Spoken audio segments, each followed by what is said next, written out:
You saw the cover for it already. I am excited to show this to you guys. We are looking at the Absolute Dark Knight by DC, a new Absolute that tells arguably one of the most iconic stories of the the Dark Knight ever.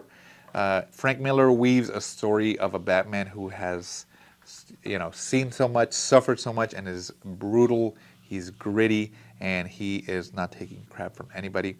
And I am here for it. Like, if you've read the story, then you know what I'm talking about. This is an older Bruce Wayne. He's been punished. He's suffered a lot. And you can tell from it, just the way he wrote him, you can see this Bruce Wayne is done, basically. But I love it. It creates, again, just a version of a Batman that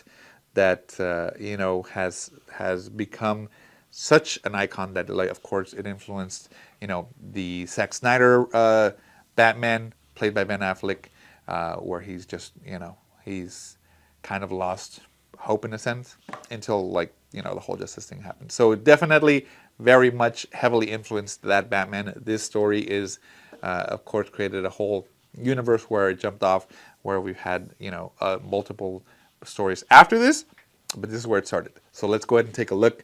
We of course have the front of the slipcase right here, the spine, and the back right there.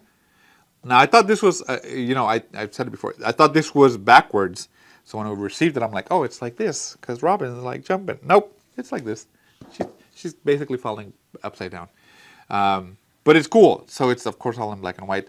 And then, of course, the book like that. Now, this is really cool. I like that they chose to do the actual dust jacket on it. It's the exact same panel, but just in color. So you get to see Robin very bright.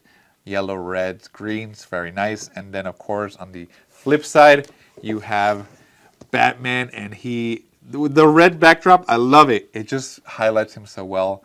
Of course, this one just, to me is more impactful in the sense of just the black and white of it. But man, that's nice. And on the inner flaps of this one, it's just dark black, nothing on there. Very cool. Now, I've already seen the spread on this one, but again, if you haven't, then it's basically arguably the most iconic drawing of Batman ever. It's the Frank Miller's Batman where he's jumping and he is silhouetted by the lightning in the back, making him just look so intimidating. And it's been like zoomed in for it. But again, I saw that and I'm like, bro, I was thinking to myself, this would have been the perfect dust jacket for it.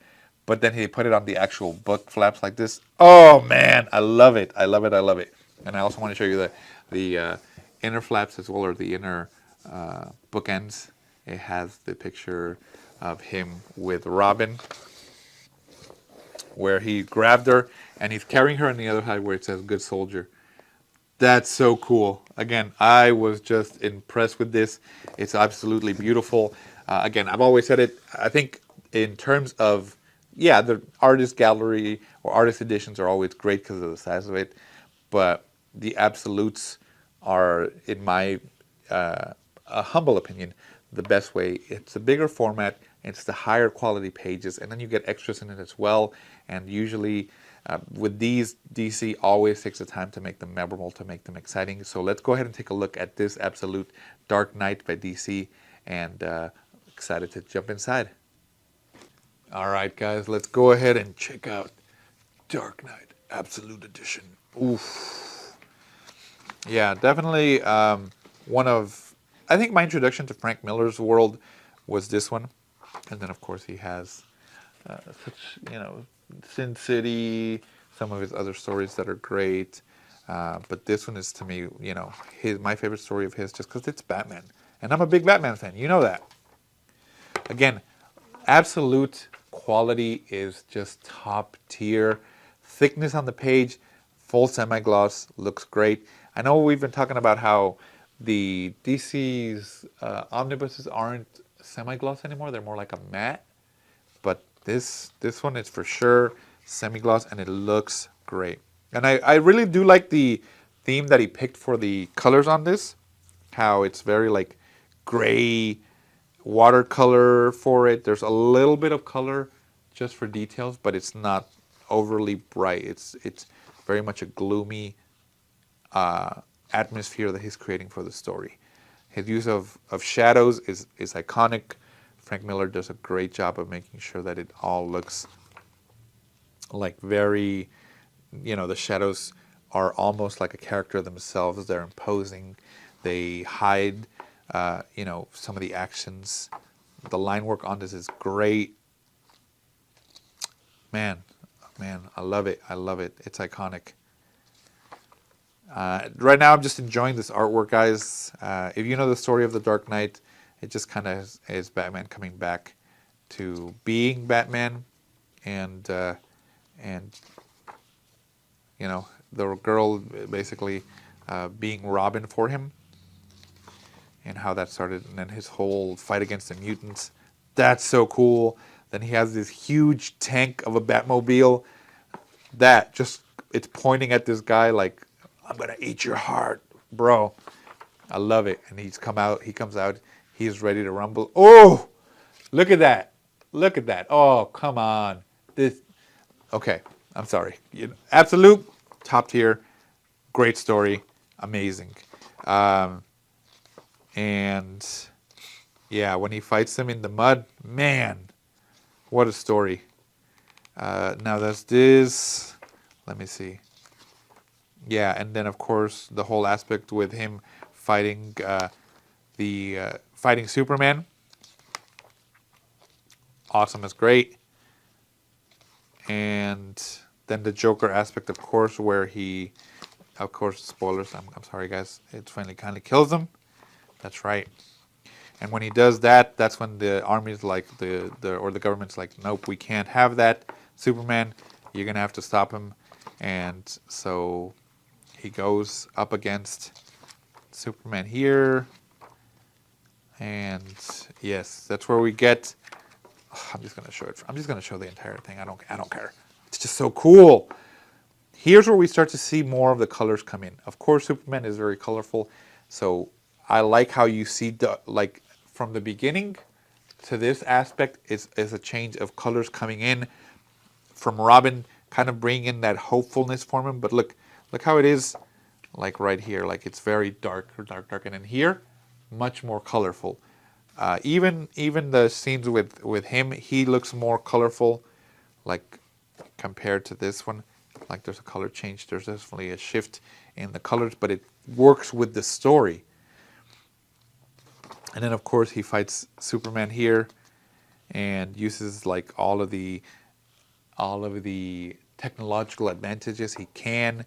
The whole mist, all that stuff. He brings him down, and then of course, if you remember, he basically has a heart attack and kind of dies, and Alfred dies as well. And then as they're leaving, you hear the heartbeat, and he sees, and it's Robin, and he just wink. Oh man, yes. And then you see like, oh gosh, okay. And it also has Dark Knight Strikes Again, so it also has that one. Yes, so it has that one as well. So if you remember that one, that kind of gives you more. This one definitely opens it up into the wider world of this universe and what happened to the other heroes. So that's really cool that this is included on here as well. So I'm not going to spoil too much of it.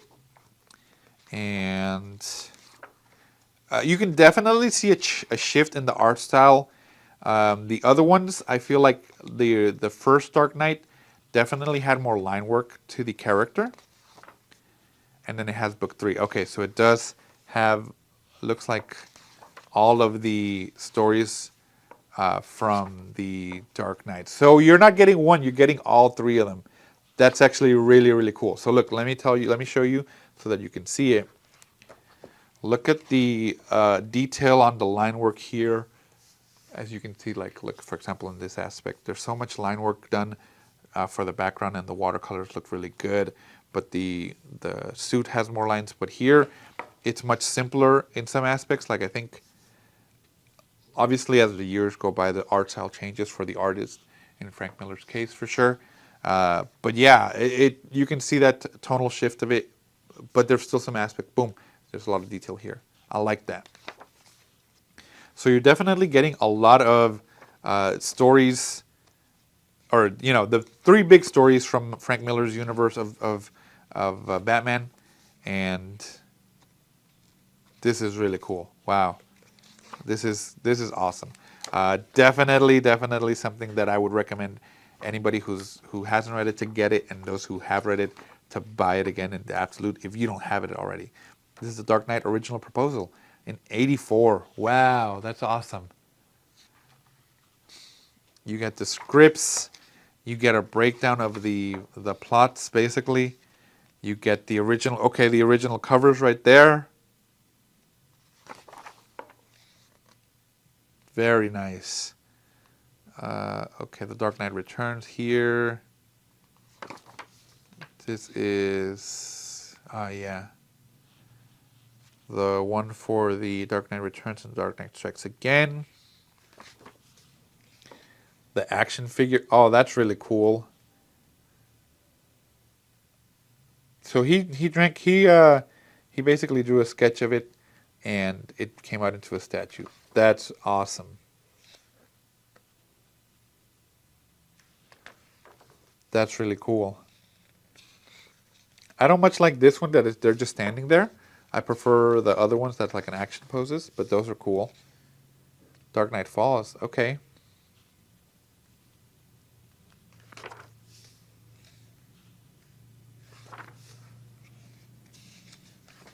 Yeah, that's when he basically dies. That's really nice. Oof. I'm telling you guys, I love this story. I loved all this behind the scene aspects that we get to get with the absolutes. And yeah, I'm surprised it had those three books. Personally, I'm surprised, and I love it because now, if you want to get the entirety of the stories, boom, they're right here. There you go. Wow, this is awesome. I love it. I love it. Seriously, guys, this is one of my favorite stories of Batman, and it's definitely going in the collection on the wall behind me just because this is iconic, and I highly recommend it. Again, I cannot recommend it enough. And all this stuff, and all this extra stuff, it just makes you appreciate the story even more. Just the hard work that was put into it, the amount of talent that goes into these sort of books and these stories. That, I mean, look, 85, we're talking about, what, 95, 05, 15, 30, 40 years later? Wow. That's crazy. That's awesome. Wow, there you go, guys. Sorry, I'm definitely fanboying over this, but there is the Dark Knight Absolute Dark Knight. Worth it for sure. I mean, I have no other words. Check it out at Organic Price Books, guys, and I will see you in the next one.